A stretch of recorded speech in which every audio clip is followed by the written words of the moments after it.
As far as entry routes, when it comes to, we're going to be on the map in the USA, a non-US company has the option to simply gain clients in the US. So they are based wherever they're based, and they have a client, they have a signed contract. That signed contract is with the home country. So they're slowly building up their US market. So that's just international business. In general, no entity required.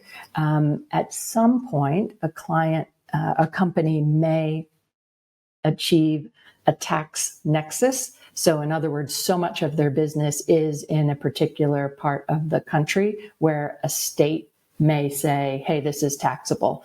So for sure, a company can begin by just doing business with American companies.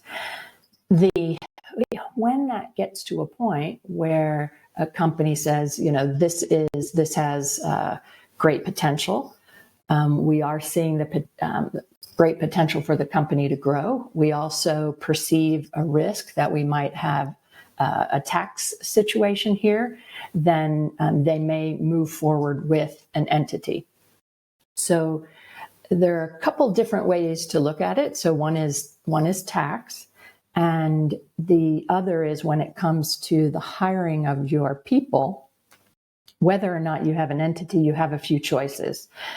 So the sort of co-employee assigned personnel model is where a client is saying, I have a US employee, or I want to work with this US person, but building the infrastructure of health insurance, payroll, state registrations, all of those things are overwhelming. So I just want to use a company that can do those things for me behind the scenes. And what is nice about those for non-US companies that don't want to set up an entity is that they can use that model sort of while testing the waters. They maybe don't want to set up an entity if they're not 100% sure that they're committed to the market, so they can test it and see. There are low barriers to entry with this model and low barriers to exit with this model. So it's very attractive for those testing the waters.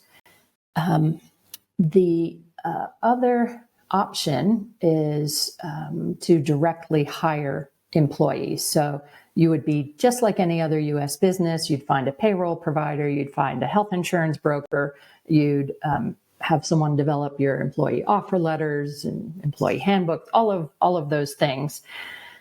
Get the insurance policies that you need, general liability, cybersecurity, all of those things. So you would be responsible for all of the pieces. So in that case, you can find a partner or partners to take that on for you. But you are the direct employer. You are the employer of record, EOR. And for some companies, that's important.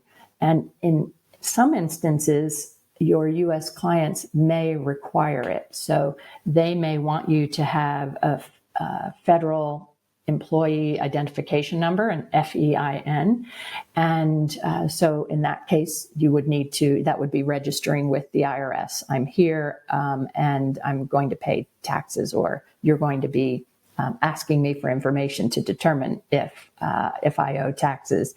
But we have had instances where perhaps a small European client has the potential to have a contract with a massive US company. And the contract stipulates that not only do they have a US entity, but they hire the employees directly. So a co-employment or assigned personnel model wouldn't work in that case.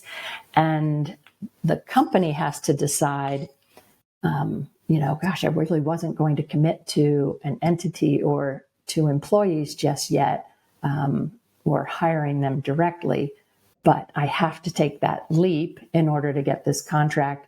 And maybe the contract has huge potential, but is small at the beginning. They have to decide, am I going to make this investment into setting up the entity and and hiring the employee directly. So lots of factors that will have an impact on which route to go. The least expensive, as I mentioned, co-employment or assigned personnel, is because you can start quickly and end quickly, is probably the lowest cost. And then the highest cost would be when not only does a company want to set up an entity, but they want to move an employee from the home country into the US. And then they're looking at a residential visa, and that will slow the process and make it more costly. So lots of different ways there. I will also mention independent contractors or consultants, because that's often thought of as an easy way to get an employee, and you don't have any of those administrative obstacles like employee benefits and things like that. So much like it works in many other European countries, in the UK, if this person is working for you solely, full-time, you're directing their work, and yet you're calling them an independent contractor, you are at risk for fines, taxes, back pay, things like that. So we very much caution clients about that.